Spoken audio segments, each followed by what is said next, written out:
যতক্ষণ নানা নানি থাকবে ততক্ষণ নানার বাড়ি সুন্দর। আমার তো আবার কোনোটাই নেই, নানা নানিও নাই, মামা মামিও নাই।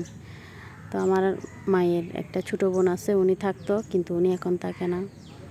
ওই ঘরের মধ্যে আমরা ছোটোবেলায় অনেক খেলতাম বৃষ্টি পড়লে। এটা হচ্ছে নানার বাড়ির পুকুর। আশপাশে সবাই নিঃশব্দ, কোনো মানুষজনের আনাগোনা নাই, কারণ সবাই মারা গেছে, শহরে চলে গেছে। এই পাতাগুলার ভর্তা গরম ভাতের সাথে খেলে অনেক মজা। পাতাগুলা কে কে চিনেন জানাবেন। তো এই পুকুরটার দুই পাশে হচ্ছে আমার, এক পাশে দাদা দাদির কবর, আর এক পাশে হচ্ছে আমার নানা নানির কবর, ওই পাশে হচ্ছে মসজিদ।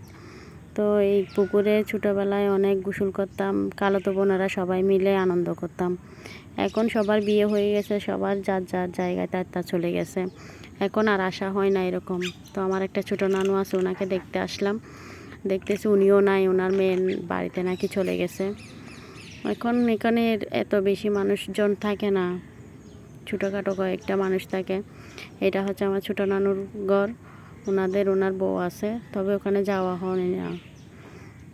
তো বাড়িতে চলে আসলাম, সব জায়গা দেখে টেকে অবশেষে চলে আসলাম বাড়িতে।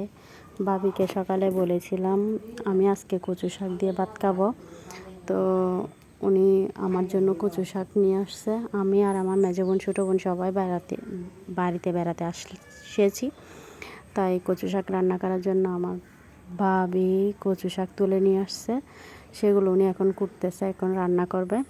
টাটকা টাটকা কচু শাক খেতে অনেক মজা।